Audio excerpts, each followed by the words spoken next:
Good evening, everybody. Welcome to the University of Tasmania's Island of Ideas Public Talk series. It's a pleasure to welcome you all to tonight's event, Tasmanian Money Matters with Saul Eslake. My name is Erin Cooper-Douglas, and I'm the Deputy Politics and Society Editor with The Conversation. I'm based right here in Balluna, Hobart. As we gather here to discuss the future of Tasmania's finances, the University and I wish to acknowledge this event is being held and broadcast from Lutruwita, Tasmania, the land of the Palawa people who have been custodians of this place for thousands of years. We recognise their history of knowledge sharing and caring for land and our shared history of dispossession and colonisation. Colonial policies caused the ongoing economic disadvantage of Aboriginal and Torres Strait Islander people reflected in significant disparities in income, housing, and health outcomes, which continue to persist across generations. The University and I pay respect to elders past, present, and emerging, and to all members of Aboriginal communities who join us this evening. So, moving on to why we're here this evening. We are here to talk about Tasmania's financial future. We have pressures on housing, health, and public services. Understanding the state's financial trajectory is vital for shaping a future that permits Tasmania and Tasmanians to flourish. From managing public sector debt to addressing funding in key areas like health, education, and housing, these are issues that affect all of us. But does the recent Tasmanian state budget meet Tasmania's needs? This event, like all those in the Island of Ideas series, reflects the University of Tasmania's commitment to fostering conversations that address the real challenges facing our community. We aim to provide a platform for informed discussion led by industry experts and guided by academic insights on the issues that matter most. Moving on to the reason why we are all here. Hardly needs an introduction, but we're going to give him one anyway. As one of Australia's best-known economists, we have esteemed graduate of the University of Tasmania and Vice-Chancellor's Fellow, Saul Eslake. His career spans 4 years of experience, including senior roles at leading financial institutions, including Chief Economist at ANZ, the Bank of America, and Merrill Lynch, and the Australian representative on the International Conference of Commercial Bank Economists. He is widely regarded for his clear, evidence-based insights on everything from housing policy to international trade. Saul's contributions to public policy are profound. He is a member of the panel of expert advisors on Australia's Parliamentary Budget Office, which provides independent and non-partisan analysis of the budget cycle, fiscal policy, and the financial implications of proposals to members of Australia's National Parliament. He has been an active commentator on Australian economy for decades, offering critical perspectives in the media and in government briefings. His work regularly informs both policy decisions and public understanding. His recent review of Tasmania's public sector finances offers a candid look at the state's fiscal health, shedding light on how government spending decisions today will affect our economy in the years ahead. It is a privilege to have him here tonight to discuss Tasmanian money matters with us. Please join me in welcoming Saul Eslake up to the lectern. Thank you, Erin, for the introduction, and thank you to people in the audience here and who are joining us online for giving up the time to listen to me talk about Tasmanian money matters. Before I get on to those, can I also follow Erin in acknowledging that we're gathered here today on the traditional lands of the Muwinina people and pay my personal respects to the elders past, present and emerging of Tasmania's Palawa people and to any Palawa people who might be here with us in the room this evening. Most of what I want to say this evening is based on the review of Tasmania's state finances that I did in August, pursuant to the agreement between Premier Rockliff and the 3 members, as they were at the time, of the Jackie Lambie network elected to Parliament in March this year. But as I did in the report, tonight I want to set some of that in the context of some brief observations about Tasmania's economy. There was a period between about 2017 and 2022 when Tasmania's economy actually was doing better than the rest of the country on most significant economic indicators. The one I've shown here is what economists call real gross state product, which is a measure of the volume of goods and services produced in Tasmania and on the mainland. And although it has its flaws as a measure of well-being, is the broadest measure of economic activity that we have available to us on a regular basis. And you can see that while for much of the last 30 years, the yellow line has been below the blue one, in other words, Tasmania's economy has been growing more slowly than the national average or the mainland average, for about 5 years, as the then Premier and Treasurer would say as often as he could, Tasmania was doing better than the rest of the country. But as you can also see, that's no longer the case. And it's not expected to be the case for at least the next 4 years. Tasmania's economy is growing more slowly than the rest of the country and has been doing since we came out of the COVID pandemic at the beginning of 2022.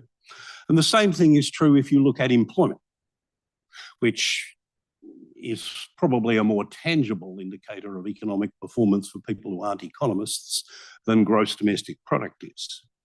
But even if you look at conceptually simpler measures of economic performance, such as consumer and business confidence, retail sales, building approvals, or again, employment and unemployment, after a period of 4 or 5 years in which on all of those metrics, Tasmania was doing better than the rest of the country, we're not anymore.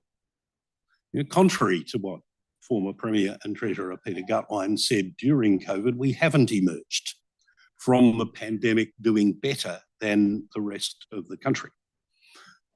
And one very obvious dimension of that, something that's contributed to it, but is also a consequence of it, is that our experience of population growth in the aftermath of the pandemic has been very different from that of the rest of Australia. As those of you who follow national debates will, I think, readily know, since our borders were reopened in March of 2022, Australia as a whole has experienced an almost unprecedented surge in population growth of about 2.5 to 2.75%, which is the fastest in percentage terms since the early 1950s, when both the baby boom and the post-war migration boom were in full swing. But that's not been Tasmania's experience. Our population growth has slowed to just 0.4% over the year to the March quarter of 2024, which is the latest data we have. Yes, we've had some upsurge in international migration as well, as international students in particular have returned to Tasmania. But that's been more than offset by the inexorable slowdown in the rate of natural population increase, because as our population ages, more of us are dying and fewer of us are having babies. But even more so by the fact that for the third time in 35 years, we have again become a net exporter of people to the mainland. Net interstate migration has more than offset net overseas migration to Tasmania. And it took me a while to figure out why that might have occurred. And I think the answer is the deterioration in housing affordability that occurred during that period when, as we were told almost every day, Tasmania was doing better than the rest of the country. Now, of course, given that the price of housing, unlike the price of everything else, is reported differently in the media and elsewhere, that is, when house prices are going up, that's a good thing. And when house prices are going down, that's a terrible thing, and the government ought to do something to stop them going down, even though housing is the biggest element in the cost of living, which is supposedly a crisis. Because property prices, unlike the price of everything else, are reported in the media and seen by politicians from the perspective of people who own property rather than people who don't.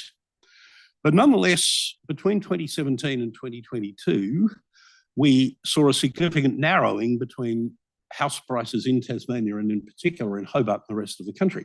In fact, although this chart doesn't show it specifically, for most of that period, it cost more to buy a house in Hobart than in Brisbane, Adelaide or Perth, and more to rent one in Hobart than in those three cities and Melbourne, whose population is more than 20 times higher than Hobart. And that was a bad thing. And it's had three adverse consequences. One, that it's increasingly difficult for employers in Tasmania to recruit people to Tasmania to fill vacancies because, as several employers have told me in the past few weeks, they get someone to sign on the dotted line to take up a job, and then those people start sniffing around as to where they might live with their family when they come to Tasmania, and they find that they would be financially worse off than if they stayed on the mainland. Secondly, while it's always been an issue in Tasmania that young people, especially those with university education, feel they have to go to the mainland to get a job that fits what they've learned, today even Tasmanians who found good jobs in Tasmania discover that they can get higher pay for the same job on the mainland, and the price of housing isn't the same proportion above what it is in Tasmania. So they're better off moving as well, and they are. And then the third thing, which I think is happening in Tasmania for the first time in our history, is that older folks have discovered that they can actually sell the house they've lived in for 40 years and buy something on the mainland that might be smaller, but nonetheless suitable to their needs, so that they can be closer to their adult children who left 20 years ago and their grandchildren. And that hasn't happened in Tasmania's history before, but it is happening now, as well as things that have happened before. Now, yes, in the last 2 years, house prices in Tasmania have either flatlined or fallen, and rents haven't gone up nearly as much as they have in Melbourne, Sydney, Adelaide, and Perth. But the perception is still there. You know, Tasmania is not good value from the standpoint of mainland observers of the Tasmanian property market here in the way that it had been for a very long time. And I think that's what's driving the adverse movements in Tasmania's population growth, which in turn feed into slowing economic growth. We've been here before, remember, throughout most of the 1990s and again in the early 2010s, when slowing population growth led to slowing economic growth and the loss of employment opportunities, which prompted more people to leave to the mainland, which in turn reinforced the slowdown in the economy. And history tells us that getting out of that usually requires a stroke of good fortune, as well as competent economic management. And it's not obvious, as I'll argue, that we're getting or likely to see either of those in the foreseeable future. So let me turn to one other perspective about that before I get on to Tasmania's public finances, and that is, despite that 5 or so year period when, as we were told every day, we were doing better than the rest of the country, Tasmania's per capita gross product, which is a measure of how well, if you like, the output or supply side of Tasmania's economy is performing relative to the rest of the country, in the latest financial year for which we have data, 2022-23, was about 26,000 or 27.5% below the national average. You know, in that respect, our economy is the most poorly performing of any state or territory, and it has got progressively worse over the last 30 years.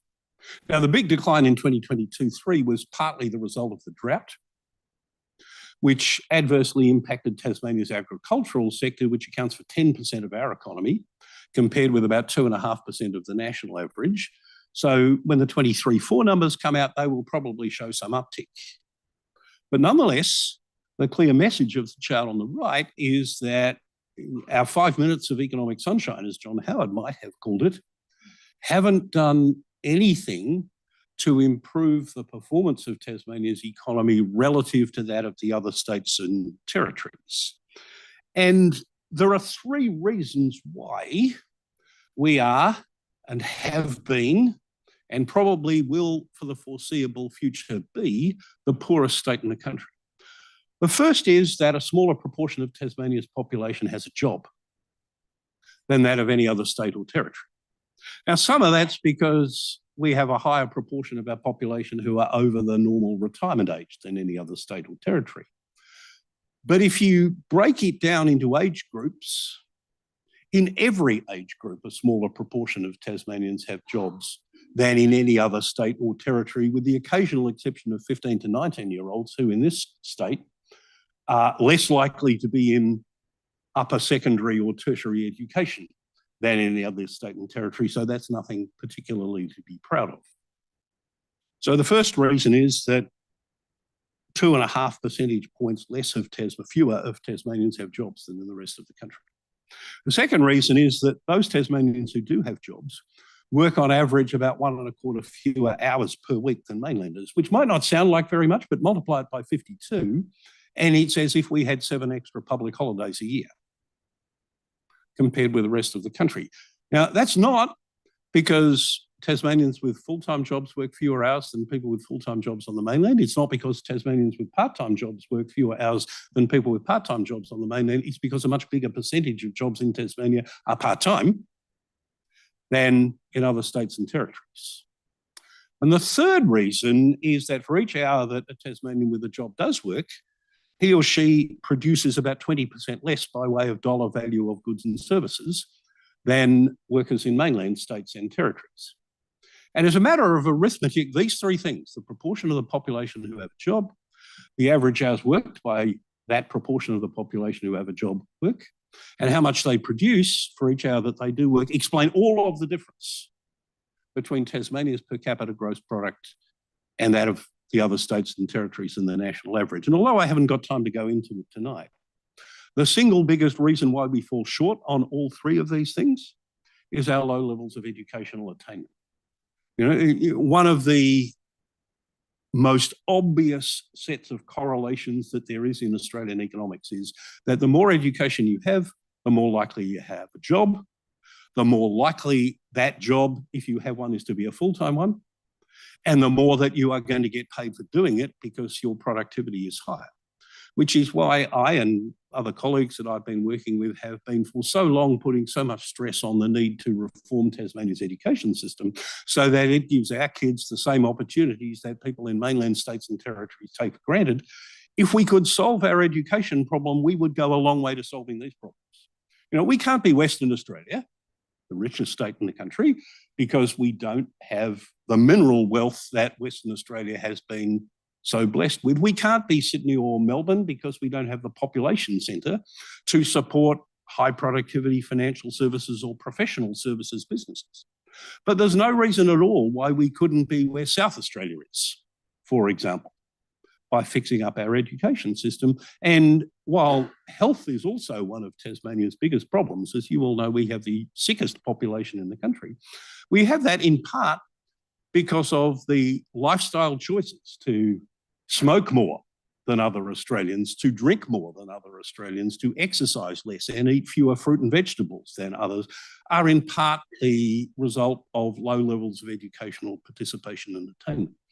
So improving the performance of our education system wouldn't solve all of the problems that we have, but it would make it easier to solve the problems that we have than if we don't do anything about our education system at all.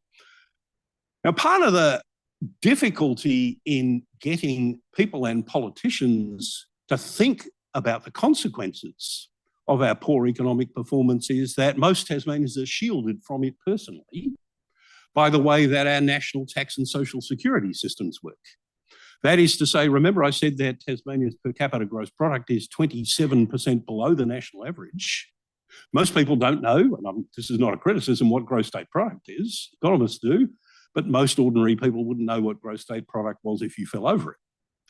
But they know what their own income is. You know, household disposable income per capita in Tasmania is only 8.5% below the national average. That's still a big difference, but it's less than a third of the difference on the supply side of our economy. And why is that? Because Tasmanians pay about 21% less in personal income tax than the national average, and they receive in aggregate 20% more by way of social security benefits than the national average. Now, I'm not criticising, that's the way a progressive tax transfer system is meant to work. It's meant to redistribute income from rich folks to poor folks, and Australia's system actually does that quite well compared with, for example, the US and the UK, or New Zealand, not quite as well as the Scandinavian countries do, but better than most other Anglo countries. And so it should, but it does shield ordinary Tasmanians from recognising that there are serious problems with the way our economy performs and makes them less willing to expect politicians to do something about it. And as for politicians themselves, our governments are also shielded from the full effects of Tasmania's poor economic performance by what the boffins call horizontal fiscal equalisation, that is, the distribution of money from Canberra and in particular since 2000, the revenue from the GST, in such a way as to enable poorer states like Tasmania or South Australia to provide their citizens with a similar standard of services to those which rich states like WA and New South Wales and Victoria can do. And again, that's a good thing. You know, it's a good thing about Australia that it doesn't matter nearly as much as it does in the United States which state you live in as to the quality of schooling that your kids get, or the quality of healthcare that you and your parents get, or the quality of policing that your community gets. You know, if you live in Louisiana, it's all a lot worse than if you live in Connecticut or Oregon. It doesn't matter nearly as much here in Australia as it does, and that's a good thing.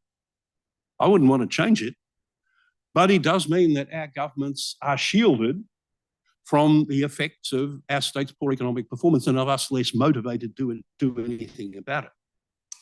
Now, before I go on to talk about what my review found, there are a couple of concepts that I want to explain to you so that what I'm subsequently going to say makes sense. And one thing I want to explain is the parts into which the budgetary statistics break up Tasmania's public sector. In simple terms, we have the so-called general government sector, which is the core functions of government, departments and agencies who are predominantly funded by state taxes, grants from the Commonwealth, or other fees and charges.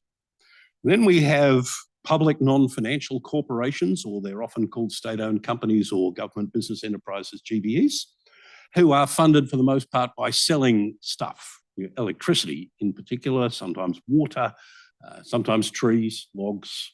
You know, they're businesses owned by government. And then there are also in Tasmania two public financial corporations, the MAIB and Tascorp, which borrows money for the Tasmanian government to spend. I'm not going to talk much about them, but at different times I'm going to refer to general government or to GBEs, the public financial corporation sector. So that's one kind of bit of explanation. The other thing I need to talk about is different measures that the budget papers have that treasurers and others use to describe the bottom line of the budget. When state treasurers talk about the budget being in either surplus or deficit, what they're actually referring to is what the budget papers call the net operating balance, which is the difference between operating revenues, you know, that's all their revenues, and operating expenses, which is the cost of doing things that governments do all the time.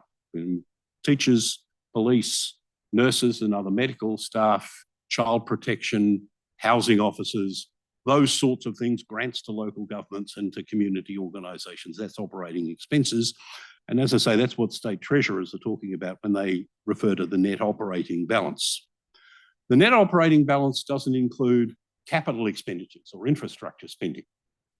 If you like, the net operating balance is a bit like the profit and loss of a business. The fiscal balance includes capital expenses, and that's a more complete measure of the government's finances done in what the accountants call an accrual accounting sense. In other words, as you might know, you can incur an expense, put something on your credit card, but you don't actually pay the cash for it until your credit card statement comes due. Accrual accounting measures record when an expense is incurred. Cash measures record when cash is received or paid. And at the federal level, when federal treasurers are talking about whether their budget is in surplus or deficit, they're talking about the cash balance, not the net operating balance or the fiscal balance. They're talking about the cash balance. And the cash balance is important in this particular context because that's what drives changes in net debt. You know, basically speaking, the change in net debt from one year to another is driven by whether the government is running a cash surplus or deficit and how big it is. In particular, you can't start to repay debt if that's what you want to do unless you're running a cash surplus. Now, apologies for people who knew all that anyway, but a lot of people, including a lot of journalists who report on this stuff, don't actually know the difference between these concepts, and believe you me, state treasurers exploit that lack of knowledge, as I'll show you towards the end of this talk. But let me, having hopefully given those definitions, run quickly through some of the things that my report found. Here I'm talking about the general government, cash balance, so hopefully you know what I mean by that. When the current government came to office in 2014, it inherited budgets running cash surpluses, having run deficits in the aftermath of the financial crisis and the collapse of the forestry industry. But by the time the current government was elected, that had been solved by some measures that cost that government votes, but inherited cash surpluses and was a net creditor. That is to say, net debt was negative, which means there was more cash in the bank than there were bonds on issue to lenders. But beginning in 2018, that is 2 years before COVID, the cash balance started going into deficit.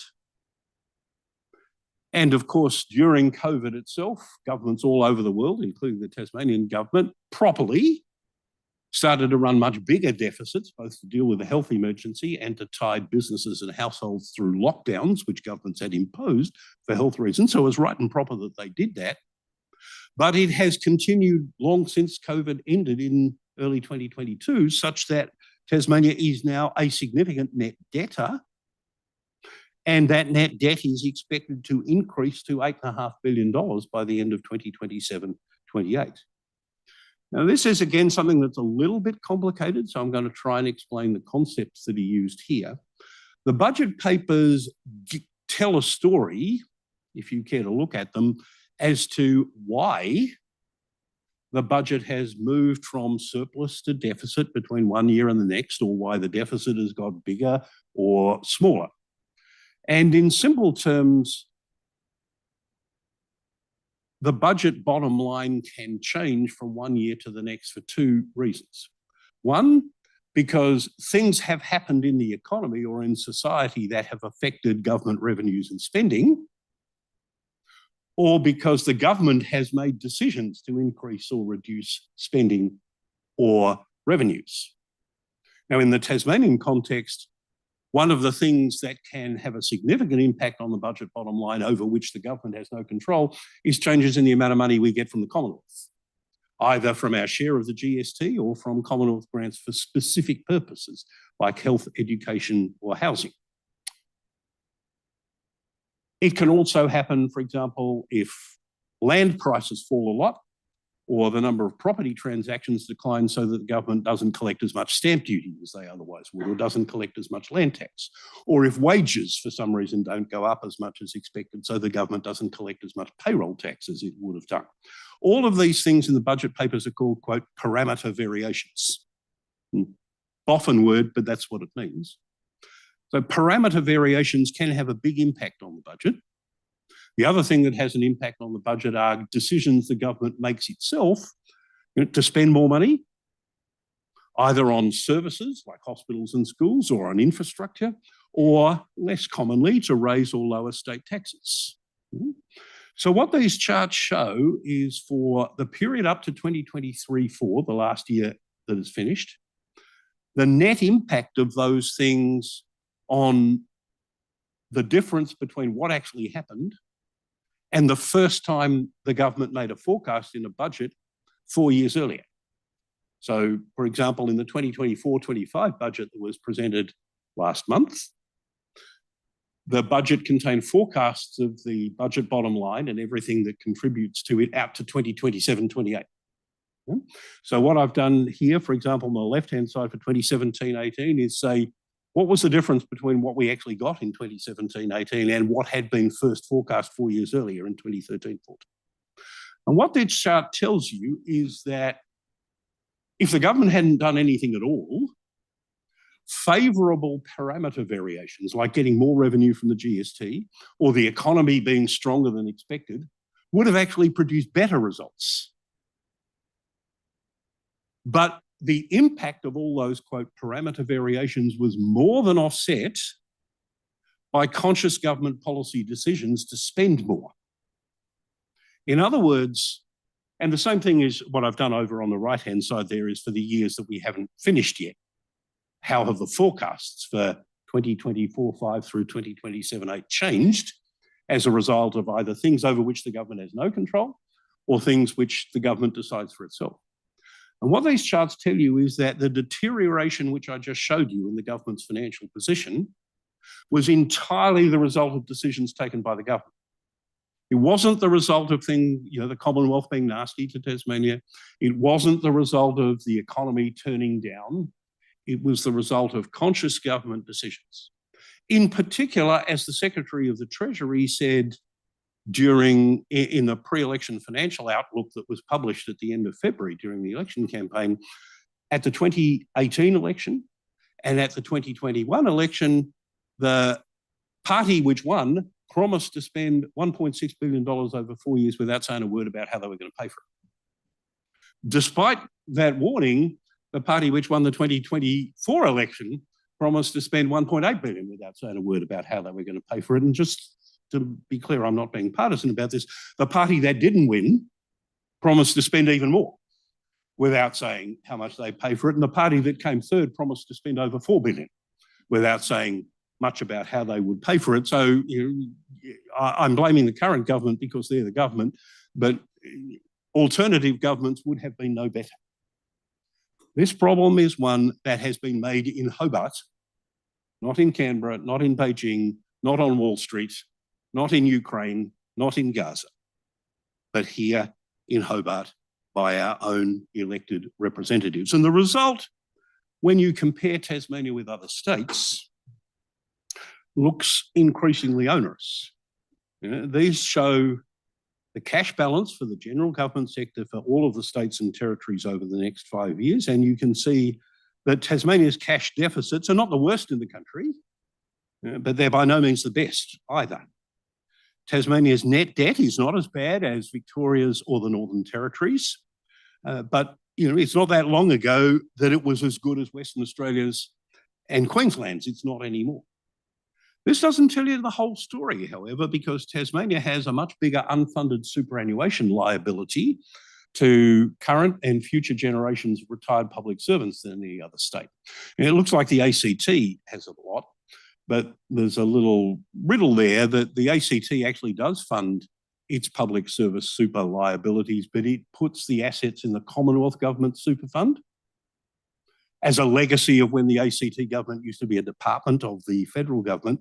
And because the ACT government doesn't control the Commonwealth Super Fund, it's not allowed to count the assets it's got in there against its pension liability. So forget what it says about the ACT.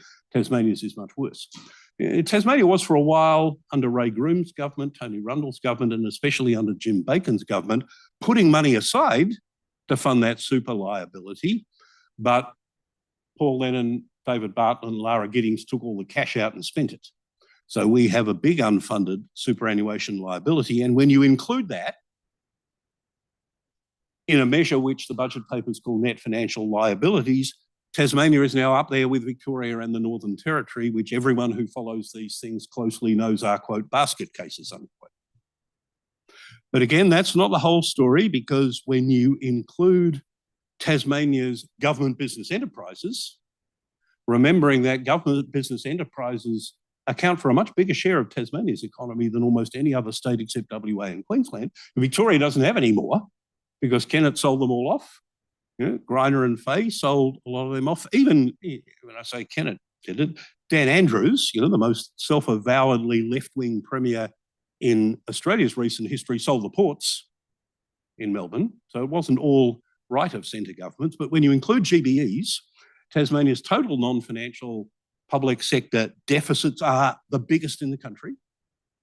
And if you look at the net financial liabilities, including the unfunded super, including the GBEs, Tasmania is in a much worse position than any other state or territory, including the two well-known basket cases of Victoria and the Northern Territory. And again, I emphasise this was all our own doing. My review was asked to show what the position might look like in 10 years' time if nothing was done. When I wrote the terms of reference for my own inquiry, which I did, I naively assumed that the Treasury would have this stuff, even though they didn't publish it, because I thought, ministers couldn't possibly be sitting around the cabinet table making decisions about infrastructure projects that might take 10 years to complete without having any idea about what the budget looks like over that period. Well, wrong. They don't. The Commonwealth has this and publishes it in their budget papers. The Northern Territory has it and publishes it in their papers. Tasmania only does it once every 5 years. The last time they did it was 2021, and they're not doing it again until 2026. And the Secretary of the Treasury told me it takes a team of people 6 months to do it when they do it every 5 years. So I had to do it myself. With a bit of help, I want to acknowledge from the Federal Parliamentary Budget Office. And what that showed is that if nothing were done, although there'd be a short-term improvement in the next couple of years because Tasmania is actually getting a bit more from the GST than had been assumed at the time of the election, on average over the next 10 years, we'd be running deficits of 1.2 billion a year. That's cash deficits, as a result of which our net debt for the general government sector would rise to almost $16 billion or 25% of gross product, and that we would be spending close to 700 million a year or 6% of government revenue on interest. That's money that can't be spent on schools and hospitals and policing and so forth. And that including the unfunded super liability, the net financial liabilities of the general government sector would be about 23 billion or 36% of GDP. Now, that's almost certainly not going to happen because at some point, some government surely would do something to correct it. As Treasury has publicly warned government should be doing in 2016, in 2020, 2019, and again in 2021, Treasury said publicly, the sooner you do something about this, the better. The longer you put it off, the harder it is going to be. And this is just basically saying the same thing, except hopefully with greater urgency. Which then raises the question, what do you do about it? And in order to think about that, I went first of all to the reports that the Commonwealth Grants Commission does every year as part of its process for recommending how much each state and territory gets from the GST. Remember, the purpose of the way in which GST is distributed is to allow each state and territory to provide the same, roughly, standard of services as the average, whilst levying on their citizens the same burden of state taxation as the average. Now, that noble objective has been thoroughly corrupted by Western Australia in recent years, but we haven't got time for me to do my usual rant about that, so I won't. But as part of that process, the Grants Commission every year works out how much would each state and territory need to spend in order to deliver the average level of services after taking account of differences in the need for them and in the unit cost of providing them. So, for example, Tasmania needs to spend more on health per head of population because we have an older, sicker population. The Northern Territory ostensibly needs to spend more providing services to Indigenous people because a third of their population is Indigenous, compared with about 5% or less in other states and territories. New South Wales and Victoria need to spend more per head on public transport because they've got big cities that need that. We in Hobart don't. Tasmania has a disadvantage in that we're small scale. So we have the same population as Newcastle. Newcastle can provide health services to its population with one hospital. We need at least 3. We happen to have 4 to provide adequate health services. So they take that stuff into account.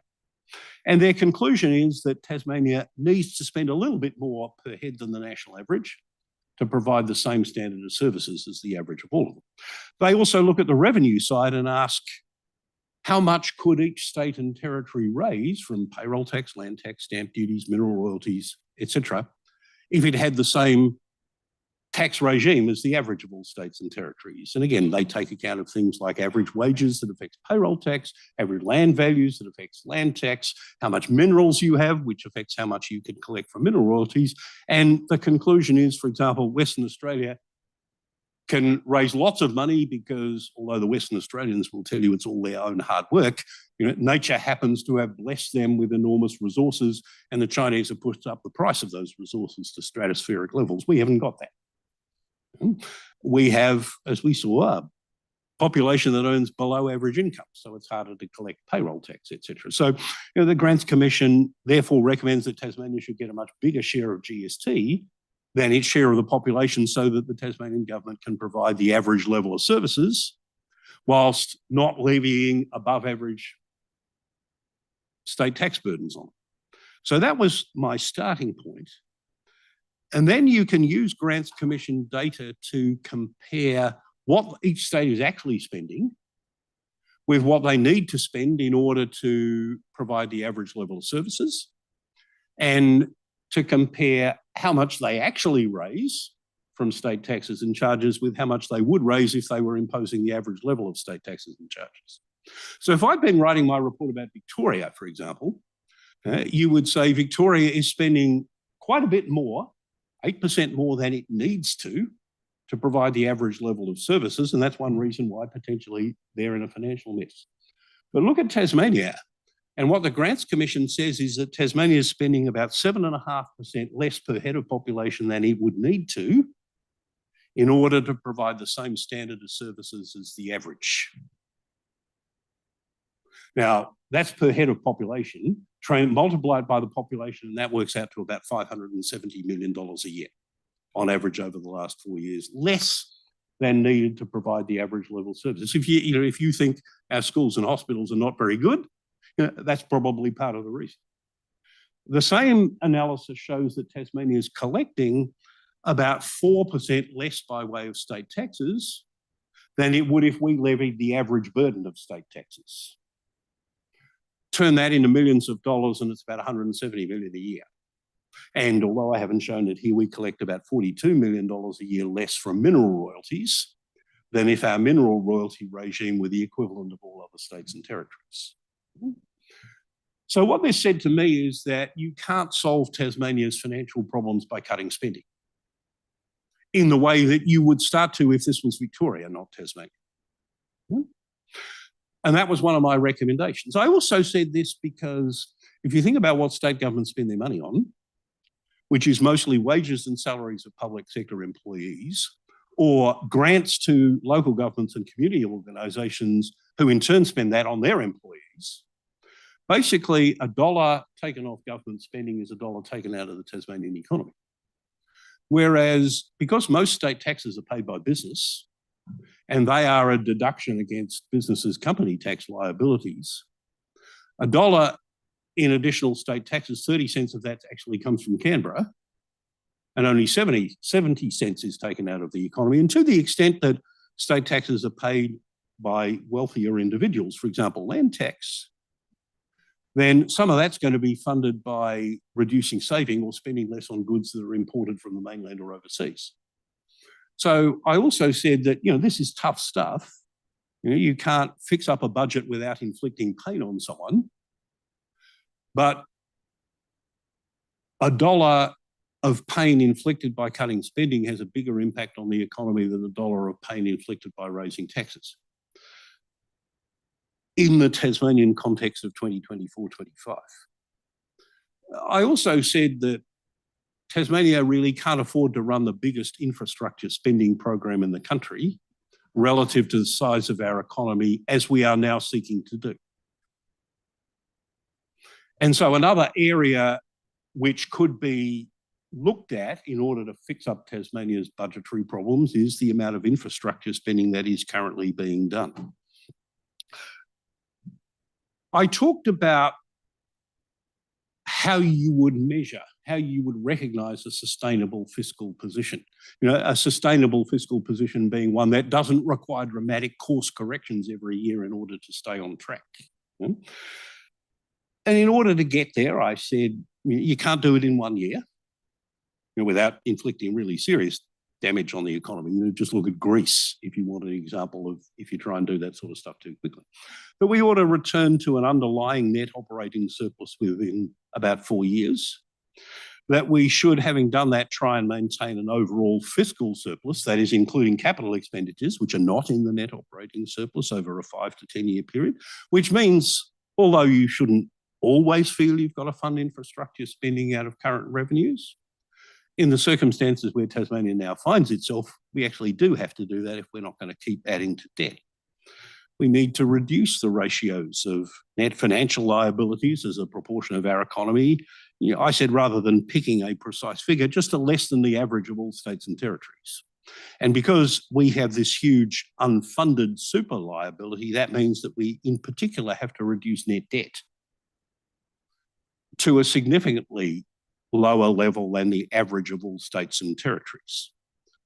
We ought to be aiming to spend less than 7% of government revenue on the combination of interest payments and payments to retired Sir Humphreys and others, which are contractually unavoidable liabilities for the most part.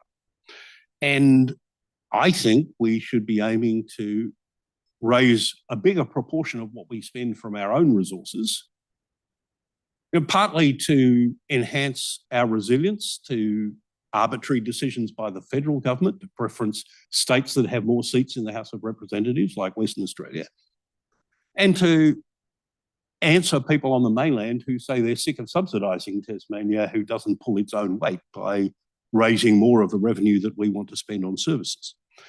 These are things that I argued all political parties ought to be able to support, whilst leaving room for genuine political disagreement as to precisely what spending and revenue measures should be taken in order to achieve them. I don't think as one economist I should be dictating that in great detail, because that's a matter of political choice that the people should be able to make by choosing between different plans that are offered by different parties at elections. As I've said, I don't think there's a lot of scope for solving Tasmania's budgetary problems by cutting recurrent spending. Now, that doesn't mean that the government shouldn't be examining programs to see whether they're still meeting their stated objectives. Some of them do, some of them might not. Doesn't mean they shouldn't be thinking about more efficient ways of achieving whatever objectives particular public spending programs are meant to achieve. I think they ought to have a look at whether those public servants who are still in defined benefit schemes ought not to be transferred to the same defined contribution schemes that the vast majority of public sector employees now and almost all private sector employees are on. Those public servants wouldn't like it because they're on a good wicket, but if there's going to be pain inflicted, they shouldn't, I think, be completely exempt from it. I did say I think efficiency dividends and vacancy control are a lousy way of achieving savings if you want to achieve them. And I say this on the basis of my experience working in big corporations. But when this happens, when the boss decides that $5 billion of profit isn't enough and we need to get more, and he calls in his direct reports and say, you've all got to cut your expenses by 10%. And then they call in their direct reports and say, you boss says you've got to cut your expenses by 10%, and it go on until the decision as to who gets sacked is taken by the lowest level of management capable of taking it. And the sort of result that I've seen in my own corporate life is you get people on $200,000 a year salary standing outside locked doors for 15 minutes waiting for someone else on the other side on a $200,000 a year salary to stop doing what they're doing and come and open the door because the receptionist on $35,000 a year is the one who got sacked. That's what happens when you try and get expenditure savings through efficiency dividends. And of course, it means ministers don't have to accept the responsibility for taking tough decisions. Say, oh, the secretary of the department did that, not me.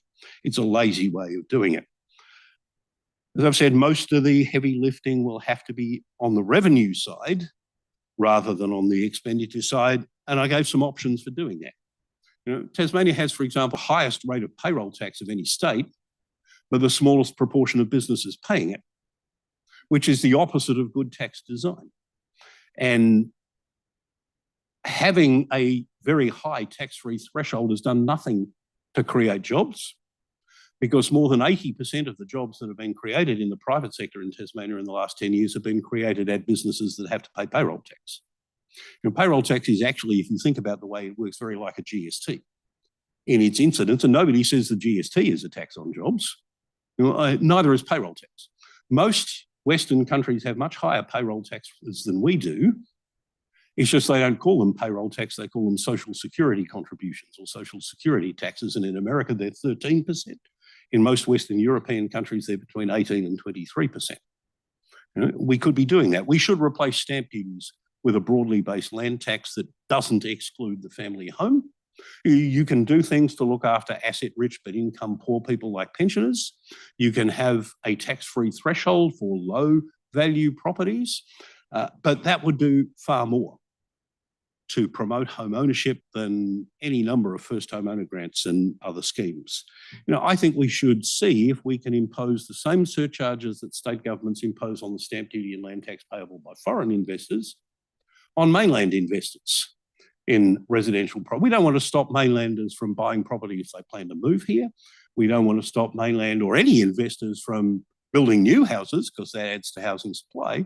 But having mainlanders just drive up the price of the houses we've already got, making it harder for locals to buy them in order to live in them, why shouldn't we tax that more heavily if we can? Our motor vehicle registration fees are significantly lower than any other state except South Australia. So are our compulsory third-party premiums, because we have fewer accidents, but we could increase motor vehicle registration fees and motor vehicle duties for expensive cars. And as I say, most of the impact of that would come out of private savings or less spending by rich folks on things imported from the mainland. So why not do that?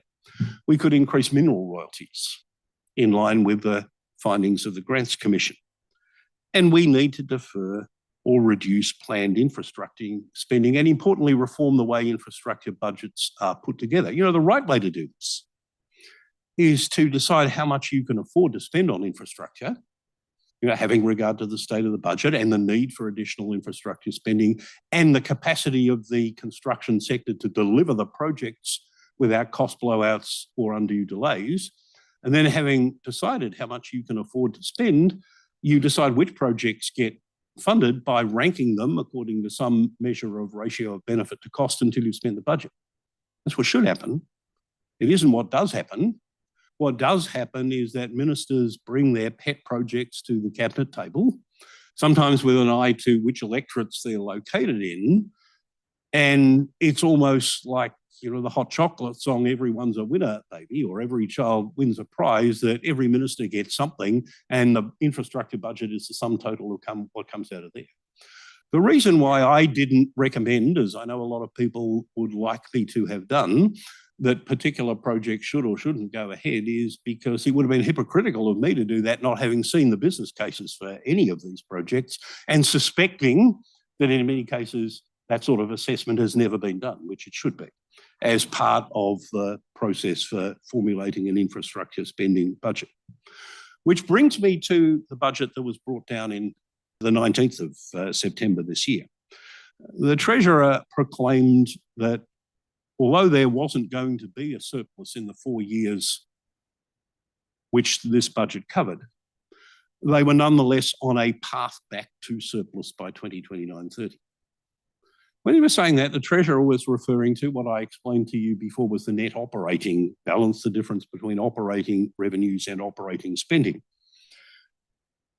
That figure includes $400 million per annum of money that the state gets from the Commonwealth for capital purposes, which arguably shouldn't be included in operating revenues because it's meant to be spent on capital. If you take that out, then the underlying net operating balance will still be $384 million in 2027-28, which is a long way from being in surplus 2 years later.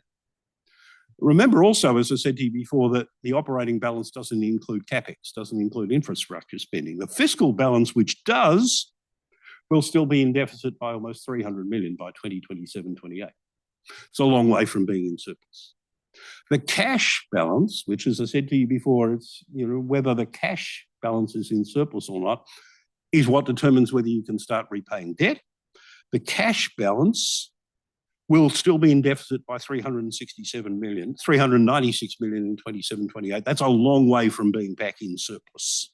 So there is no path back to surplus in the budget because the government didn't take any decisions that would put you on a path back to surplus. I mean, yes, it looks as though spending is going to decline, or the rate of growth in spending is going to decline. The budget actually assumes that operating expenses will be about 2.5% less in 2027-28 than in 2024-25. That's despite the fact that Hobart inflation is forecast to be 8.2% over that period. So that's, if you like, a 10% cut in real terms. And despite the fact that interest payments and super payments are going to go up by almost $250 million over that period, take those two out, and operating expenses are forecast to drop by almost $500 million, without saying how they're going to get there, except, of course, through so-called efficiency dividends that are meant to provide $300 million of that $500 million. Expenditure restraint of that magnitude would be unprecedented in living memory. going back to 2020, 21, 22. And if you include the cash position of government business enterprises, which you should, because after all, the government guarantees their borrowings as well, then there is no more of a surplus in sight here than there is a thylacine on the front lawn of Parliament House. There is no more prospect of repaying net debt than there is of Tasmania winning a grand final in the next 2 or 3 years, at least not in a football code. So, there are other things I talk about in the report, which I guess the fact that Erin's sitting there is a way of politely telling me I don't have time to go through in great detail, so I won't. What I'll finish up by noting is what's been the response to my report. The report has, in a sense, been respectfully received by the government and the Treasurer. They've said nice things about me. I would regard that as damning with faint praise. At least it's better than being called a dry right-wing economist and a very left-wing neo-Marxist in the same breath as the guy who thinks he runs the state, Brad Stansfield, described me in a fontcast in the same breath. I almost took that as a compliment because it requires a certain amount of agility that I didn't think I had in me. Both the government and the opposition were quick to rule out raising additional revenue in order to fix the budget. Both of them, not just the government, which, the last month's budget basically continued on the same track that got us here in the first place. Spending money they don't have on both services and infrastructure and putting it all on the tab. That's disappointing, but it's hardly surprising. There's no easy way politically to restore Tasmania's finances to a sustainable position. It requires the expenditure of political capital, something which the major parties weren't prepared to spend when they had it, and which is now in very, very short supply. And so the question I finish with is, if the government wasn't prepared to consider how to pay for all the spending that it wanted to provide when the economy was doing well, and when it had a majority in Parliament, as they also used to tell us every day, and is not prepared to consider how to pay for it now when the Tasmanian economy isn't doing well and then when it doesn't have a majority in Parliament, when are they going to do it? Or are they just simply leaving it to some future governments? You might know the answer to that question better than I do, but thank you for listening to all of that. Thank you so much, Saul. I think we've just all learned a lot, and I didn't realise that graphs could be so interesting. You've taught us a lot.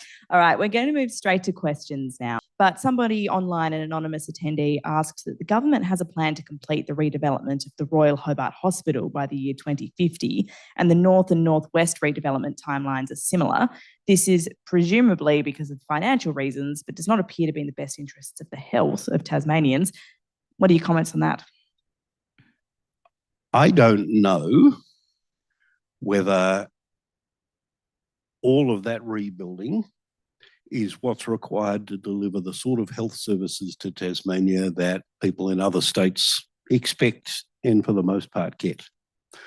I haven't seen, and I don't know whether there has been, a rational cost-benefit analysis of those proposals compared with other ones that the government might be in a position to consider. And until I saw that, I couldn't, within the analytical frameworks I use to answer questions like that, give a yes/no answer to it. We have the gentleman in front. Thanks, Saul, for a fascinating talk. You're on the record as saying that the Grey government had big problems with over-expenditure on infrastructure, and it sounds like you're saying the same about this government. Would you care to briefly compare the two governments? This government has a fair way to go before it would be a legitimate contender for being the most fiscally irresponsible government in Tasmania's history, which Robin Gray's was. I, as some people here in the room probably know, wrote most of the Audit Commission report for the Kennett government in 1992-3. And the relevant chapter of that report makes it clear that The gold medal for fiscal incompetence in the 1980s deservedly went to John Cain and Rob Jolly. But Robin Gray wasn't far behind with the silver, and for exactly the same reason. That the Hawke government achieved the budget surpluses which it did in the second half of the 1980s, basically by cutting spending grants to the states.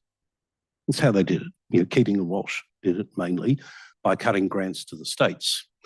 Most of the other states responded to that by either cutting their own spending or raising state taxes and charges, but Victoria and Tasmania chose not to. They went on spending with borrowed money.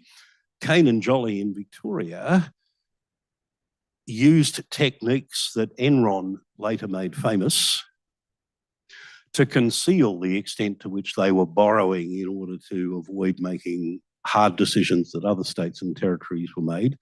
Robin Gray got away with much the same thing without necessarily resorting to the same artifices that their counterparts did in Victoria, because in Tasmania, where there's far less capacity on the part of the media and others to examine what state governments were doing, nobody really noticed until it all blew up.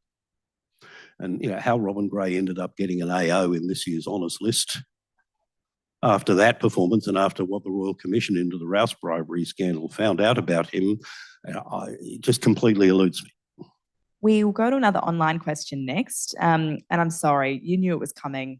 Should, in quotation marks, the stadium still be happening? My answer to that is the answer I've given every time it's been asked, and it's been asked a lot since I did the report, which is that at the same time as my report was commissioned, the Premier and the Lambies also commissioned a review of the business case for a stadium to be done by Nick Gruen.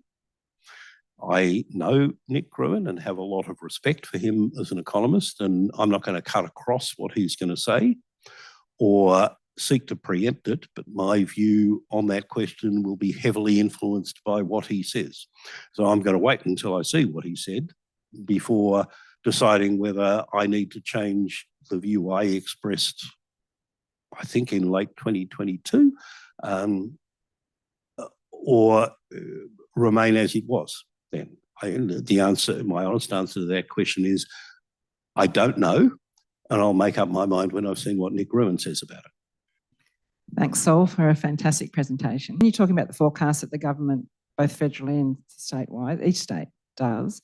How much reliance or how much impact, or not even that, but is anyone taking into account the impact of climate change realistically in terms of what that's going to do to our economy and our lifestyle and revenues across the board in the future?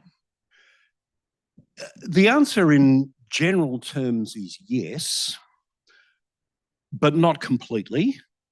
And because budget forecasts only go out for 4 years, the full impact of climate change would never be recognised in a forecast that only goes out for 4 years. I mean, one way in which they do is they make very conservative assumptions about commodity prices. So although coal isn't an important factor in Tasmania's budget revenues, it is for Queensland and New South Wales and for the federal government. And they assume very substantial falls in coal prices, in part because they assume that less coal will be used as governments, including our own, seek to get to net zero. Some government forecasts incorporate spending that they expect governments will have to undertake on speeding the transition to net zero. And one project which I do support, and I'm happy, 2 projects which I'm happy to say I do support, Battery of the Nation and Marinus, although I think because they're important to Australia, that the federal government ought to pay for most of it, rather than the Tasmanian government. And in the case of Marinus, that is now happening, right? Tasmania is only paying 17% of the cost of Marinus. The feds are paying 51% and the Victorians are paying the rest, as they should, because they actually get a lot of the benefits from it.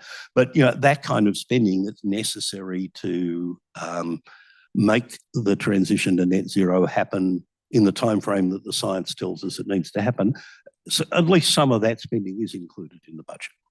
The budget papers, the federal budget papers, do include a specific climate statement, which talks about various dimensions of climate change and its impact on different parts of the budget. State budget papers typically don't, and maybe they should. We'll go to another online question next. Is there anything that local government can do? Not a lot. I mean, local government is a relatively small part of the picture. Most, not all, but most local governments are in a more financially sustainable position than state governments, in part because it's harder for them to borrow. There's not a big market for local government bonds, except maybe for the Brisbane City Council, which has a bigger budget than the Tasmanian government. I think there ought to be some amalgamations of local government, not down to 11, as some people said, but I think Tasmania could probably do with having between 16 and 19 local councils. I think there ought to be a Greater Hobart Local Council. I think there ought to be a proper local government for Launceston that includes Riverside and Prospect, but doesn't include Pipers Brook. And there are some Northern and Southern Midlands could be, etc. That would help a little bit in terms of the cost to the state government of supporting local governments to do what they're meant to do. But it's at the margin, and that's why I didn't say much about it in my review. We've got a question from the gentleman in front and then to the gentleman over on my far right. My question, Saul, is how does a government increase taxation if it can't win an election on a platform of increasing taxation? In other words, it can't do it honestly because it won't get elected. Well, that's a very good point. And I think the answer to it is to recognise, as you said, that governments can't win elections on platforms of ambitious reforms because the government of the day will all use all the vastly greater powers they have at their disposal to scare the living daylights out of voters. Exhibit A, John Hewson, Exhibit B, Bill Shorten. So the only way these things ever happen is when a first-term government gets in promising not to do very much, but to do it competently. Then as it approaches the next election, says to the people, we've shown you can trust us because we've kept our promises not to do very much. We've done what we've done competently. Now here is what we actually need to do. Vote for us and we'll do it. Knowing that typically first-term governments do get re-elected, unless they break all their promises like Campbell Newman's did, for example, in Queensland. No first-term federal government has failed to get a second term since 1931. And that was Sir Donald Bradman could have been the Prime Minister in 1931 and the government still would have lost, I reckon. But, this is what John Howard did in 98, having been elected in 96 on a promise that there'd never ever be a GST, kept it, but then went to the election arguing the case for a GST and won not a majority of the popular voters, I remember, but a majority of seats in Parliament, and then did it and won the next two elections with bigger majorities than he got in. In other words, it can be done, but it can only be done by incumbent governments who've built up some political capital. And this is why I'm so critical of the present government, is that they could have turned our 5 minutes of sunshine, as John Howard might have called it, into 5 years or 10 years of sunshine by spending some political capital doing reforms. I used to say, and I know it got up his nose, that Peter Gutwein was competent at minding the store. I'm not sure I would actually say that now, but was competent at minding the store, but had no interest in building a bigger or better one. We were reminded every day that we had a majority Liberal government and that Tasmania was doing better than the rest of the country. And there was truth in both of those statements, but they didn't do anything with it. Didn't do it. That was the time to be doing hard stuff, is when you have the trust and confidence of the people and you're basically the economic sun is shining, and we didn't do it. And so if we're to do it at all now, it's got to be done in much more difficult economic and political circumstance. And I think that's tragic. I'm a philosopher, not an economist, so my apologies for any ignorance that I display. It follows on from the last question in some ways. You, like Ken Henry, have presented a manifesto. Almost nothing of what he wanted got through. Were you to pick and choose things that in your manifesto you'd like to see, what would be the most important?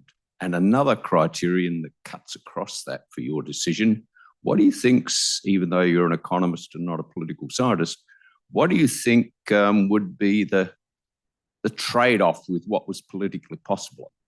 I think something that could be easily done is what I put up about the definition of sustainability.